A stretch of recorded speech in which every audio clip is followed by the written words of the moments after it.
হযরত আনাস ইবনে মালিক রাদিয়াল্লাহু তাআলা আনহু বর্ণনা করেন যে রাসূলুল্লাহ সাল্লাল্লাহু আলাইহি সাল্লাম ইরশাদ করিয়াছেন, যে ব্যক্তি আমাকে দেখিয়াছে এবং আমার উপর ঈমান নিয়ে এসেছে তাহাদের জন্য তো একবার মুবারকবাদ।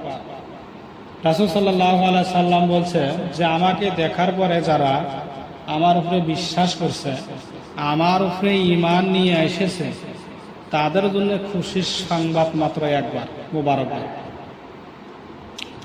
আর যে আমাকে দেখে নাই তারপরও আমার উপর ঈমান আনিয়াছে তাহাকে মুবারক, তাহাকে বারবার মুবারকবাদ।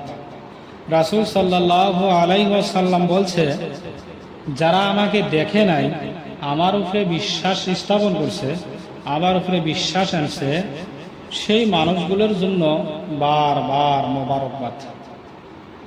আল্লাহ পাক আমাদের সকলকে এই হাদিস অনুযায়ী আমল করার জন্য তৌফিক দান করুন।